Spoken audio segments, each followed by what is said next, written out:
The Able Carry 13 day bag is a feature-rich and compact day bag that is perfect for short trips and adventures. I've been testing this backpack for the past 3 months, and in today's video we're taking a look at the design, features, and sharing my overall thoughts on this backpack.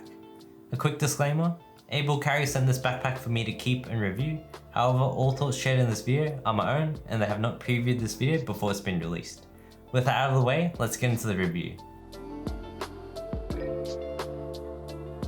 If you're unfamiliar with Able Carry, they are a Hong Kong based carrier brand that focuses on modern and technical backpacks.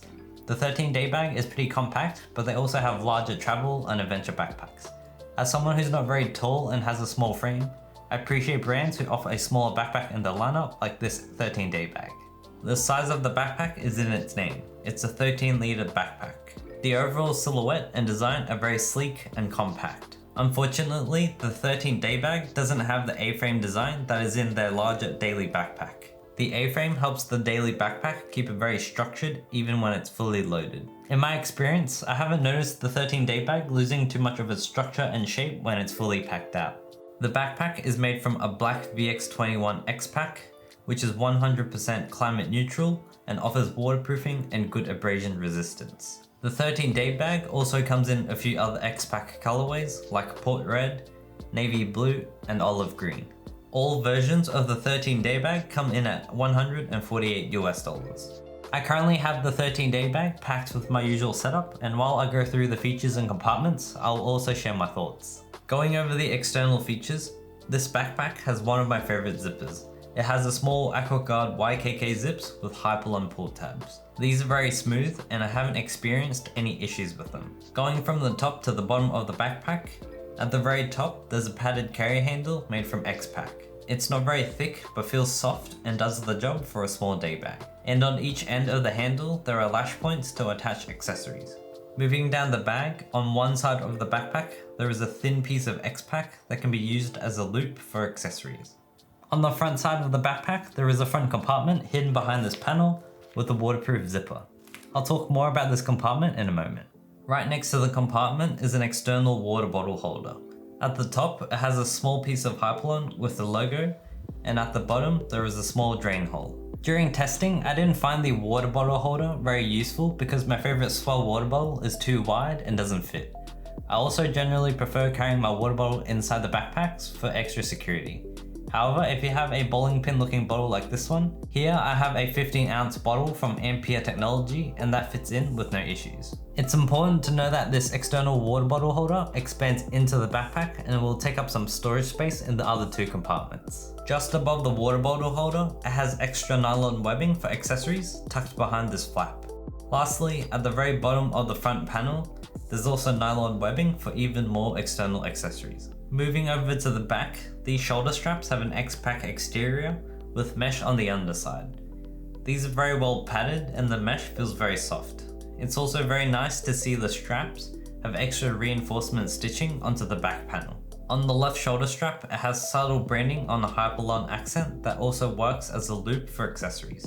Both straps have a hidden card pocket, which is a great place for a public transport card. The card slides sideways into the strap, but the sides can stick out at this position. For an even more concealed look, you can push it down the strap. Once it's down the strap, it's very secure and the hidden pocket works surprisingly well. At the bottom of the strap, it uses Duraflex hardware and comes with an elastic keeper to keep everything nice and tidy. Moving to the back panel, and it's just the X-Pack exterior. I have some thoughts on this back panel which I'll talk about later in the video. On one side of the back panel, it has a hidden zippered pocket with waterproof zippers. The hidden pocket is surprisingly big, and it's a good place to store any valuables that are slim, like a passport. That's pretty much all of the external features on this backpack, and now let's take a closer look at the front compartment. It's pretty much the size of the front panel, however, there's no organization. The zipper opens up pretty wide and allows good access to the entire compartment. Inside, it has a grey 420D ripstop lining, which I quite like. I usually have a lot of black gear, and the subtle contrast makes it easy to see and find them. During my testing, I used this compartment to store small items like a pair of sunnies and the Alpaca Hub pouch, which has my emergency toolkit. I came across one minor issue with this front compartment. Smaller items like my sunnies and pouch always slide down to the very bottom and I found it a bit difficult to fully utilize the top portion of this compartment. As I mentioned before, the external water bottle holder can expand into this compartment. However, it's important to know that this front compartment also shares space with the main compartment. If you overfill the front compartment, it will push into the main compartment and you'll have less space. The front compartment is quite tricky to pack, and I would store smaller quick access items in here and avoid any bulky items. Another important note is that the front compartment can only be accessed when the backpack is on the right shoulder. If it's on the left shoulder, you won't be able to access the compartment. Moving over to the main compartment, the zips go about halfway down the bag and opens up very wide for easy access. The lining also uses the same grey 420D ripstop nylon.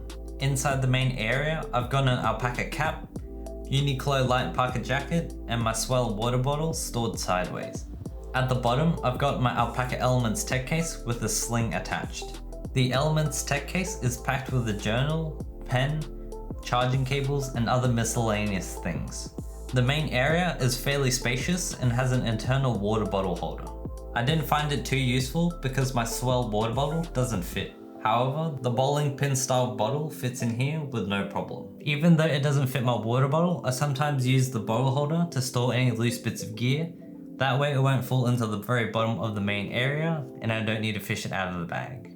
If you're like me and don't plan on using the water bottle holder, the material is quite soft and you can squish it to the side. At the top of the back panel, there is a hidden Velcro pocket, which is a great spot to hide any valuables like a spare key or some cash. Down the back panel, there is a laptop sleeve that fits up to a 13-inch laptop. And in here, I have my MacBook Pro.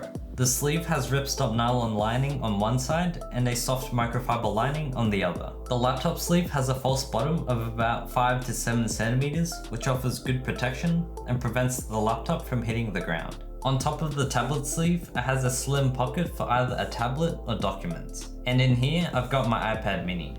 I've also tested the regular iPad and it fits in here, but I'm not sure if the 11-inch iPad Pro will fit. Moving over to the other side, it has a zippered mesh pocket with a key leash.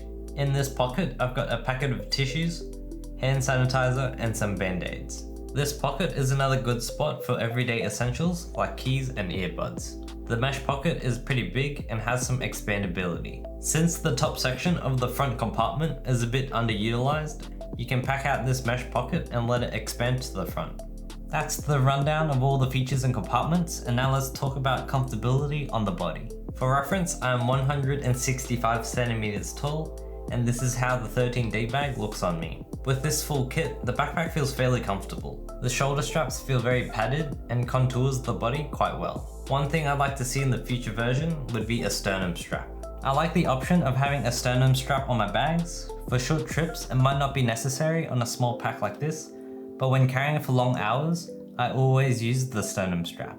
With the laptop inside, the back panel is quite flat and I can feel a little bit of padding from the X-Pack and hidden pocket. During my testing, I brought this backpack with me on a 5-hour hike back in spring, which was around 25 degrees here in Australia.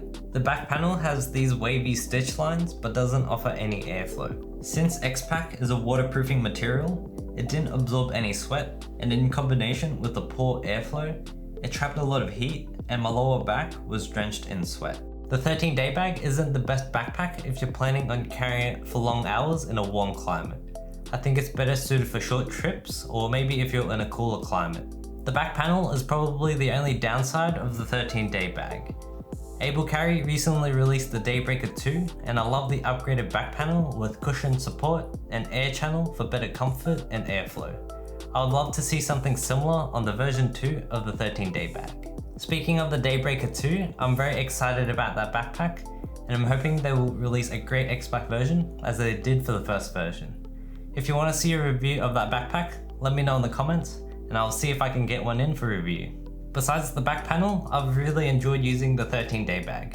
It's good for a short hike and the 13-litre capacity works very well with my everyday carry. I'm mostly carrying my laptop, iPad, water bottle and a light jacket. Luckily, I haven't needed to sacrifice an essential piece of gear to make room for other gear. If I was still back at uni, I would be very happy with something like this. Overall, I think the 13-day bag is a great compact day bag. I'm very impressed with how AbleCarry managed to cram so many features and organization into the small size. However, I didn't find some pockets too useful for my carry preferences, but they're great if you can take advantage of them.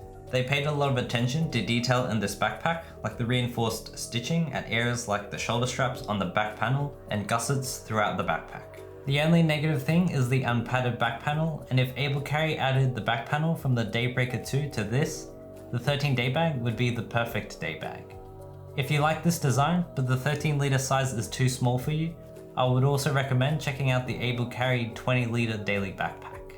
And that pretty much wraps up my experience and thoughts on this backpack. Now let's continue the conversation in the comments. What are your thoughts on the AbleCarry 13 day bag? Let me know in the comments. If you want to learn more about the capacity of the 13 day bag, you can check out that video on the screen where I talk about my travel setup. Thank you so much for watching, and I'll see you in the next video.